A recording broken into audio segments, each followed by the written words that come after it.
বিকর্ণ। কলমে আর্যতীর্থ। যাজ্ঞসেনীর খুলছে শাড়ি, টানছে ধরে দুঃশাসন। দায় ছিল যার গর্জে ওঠার, নিচু মাথায় সে ৫ জন।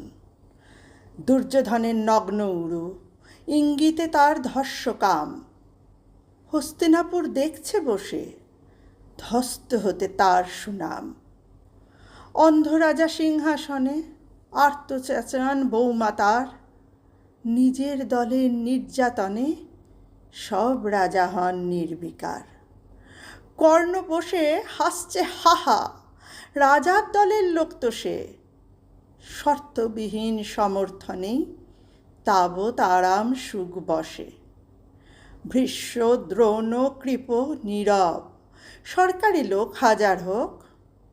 রাজার কথাই তোমার কথা, তুমি যখন রাজার লোক। খলশকুনি দেখছে সবই, বস্তুত সে ধ্বংস চায়।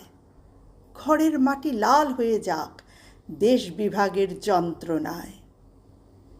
সুশীল সভায় ঘটছে যখন রাজ অপরাধ জঘন্য, ঠিক তখনই তার বিরোধে চেঁচিয়ে ওঠেন বিকর্ণ।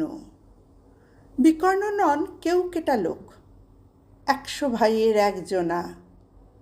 তেমন করে এর আগে কেউ তার কথাটাই জানত না। যতুগৃহে কারেননি রা, অন্তত তা নেই লেখা। ভীমকে যখন বিষ খাওয়ালো তখনও তার নেই দেখা।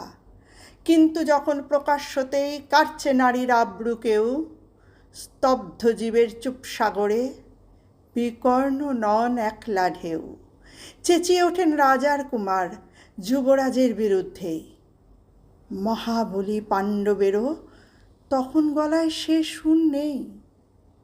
রাজাও যখন নীরব থেকে সায় দিয়ে যায় ধর্ষণে, ঠিক তখনই সমস্ত যুগ বিকর্ণদের স্বর শোনে।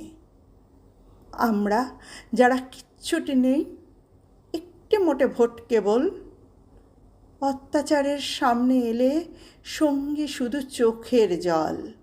পোষ্যভাবে যাবনা চেবাই, অন্ধ এবং নিকর্ণ।